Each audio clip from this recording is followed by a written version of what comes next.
Good morning, girls. It's Miss Ferguson, and it is Tuesday, May 26th, 2020. I hope you had a nice long weekend. The strategy that we're going to be working with today, and actually for a couple days, is determining the author's claim and determining the evidence to support it. What is our learning target today? I can determine the author's claim when reading an article and provide specific evidence from the text to support it. Now, when we say author's claim, what does that mean? The author's claim is the point that he or she is trying to make in an article. It is what they are trying to prove by writing the article.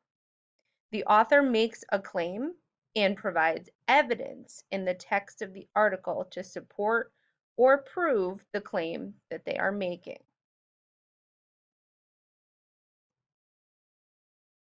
So, how do I, as a reader, determine the author's claim?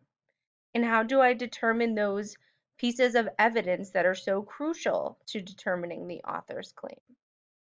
Well, when you're reading, what is the author trying to get me to believe by reading this article is what should be going through your head. So always be thinking, what is the author trying to get me to believe by writing this article? Then ask yourself, what reasons or evidence does the author use to prove that this information is true? So the author writes the article and they make a specific point. They make their claim, but then they have to go on and give information or evidence that proves it. They can't just come out and make a claim and not support it. Pay attention to the main idea and pay attention to headings and subheadings. We've talked about the different text features and the different types of headings and how to find the main idea of different sections within a text. And that's going to come in handy here as well. That's another important nonfiction reading comprehension skill. When we're reading nonfiction, we should use our close reading strategies always. So that means that we read and we reread. You should find the gist of each section, and you should know any other important information or words. So that means that you're going to read each article at least 2 times, if not more than that. And you should be making notes on your paper. When you're reading nonfiction, it helps to always take notes, and they don't have to be long notes. A lot of times you'll hear someone say you can jot it down, and jotting something down means to make a short or quick note. So when you're reading nonfiction, you have the article handy because that's what you're reading, and you should be jotting down this information. What is the gist of each section? Once you start putting together what the main idea is and the gist of each section, it will become clearer what the author's claim is. Then, as you're reading, you can start to notice the different pieces of evidence that they are using to prove that the information is true.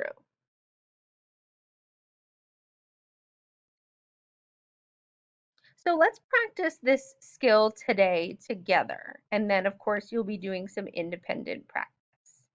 So we're going to practice using a short passage, and although you will be using a little bit longer article.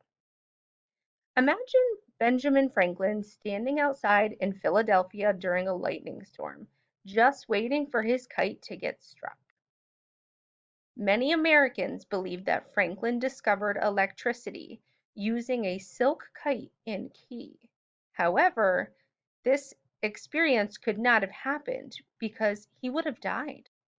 Franklin's kite was struck by lightning that traveled down a lightning rod to a key that was hanging from a string.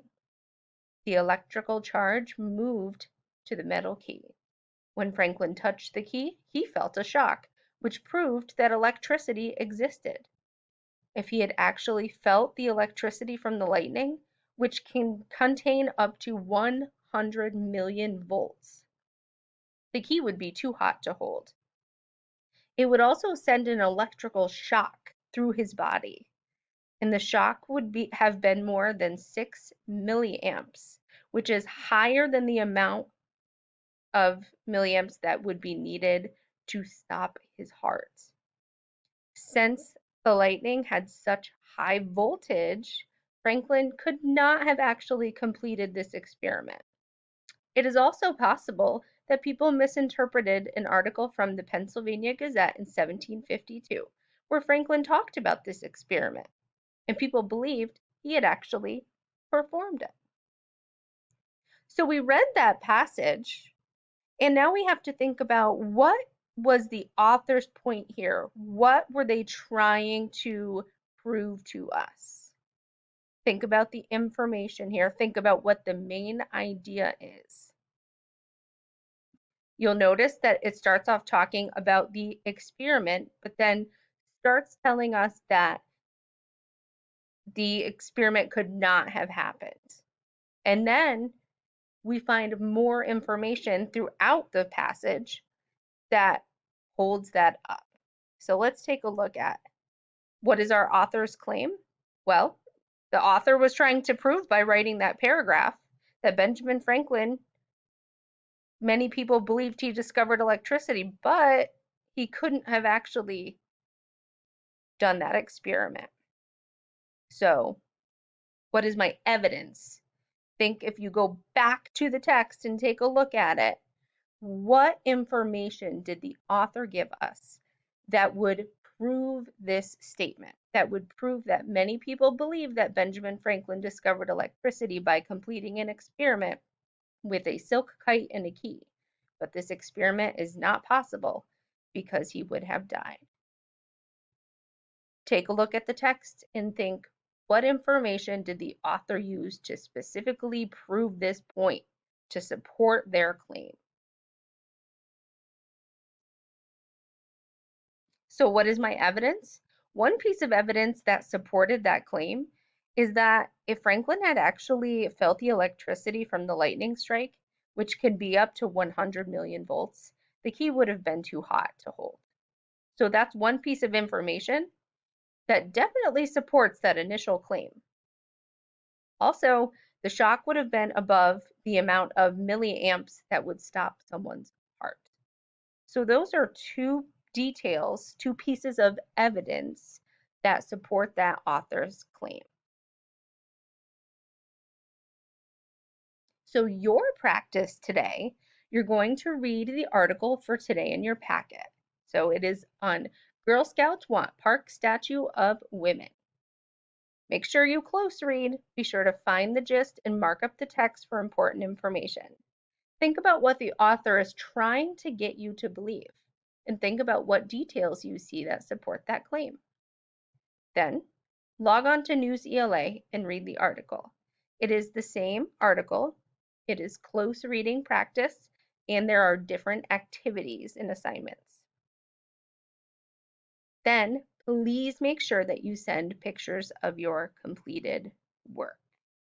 And this week, since we finished our chapters of the Hope Chest, you are back to having a reading log. So you need to make sure that you complete your daily 35 minutes of reading and then submit that when you are finished. So mark down your pages read, the title, and then pick one of your prompts. And on the back of that paper, you'll see a dated spot with lines for you to do your prompt for the pages you read. Have a great day, girls, and we will talk tomorrow.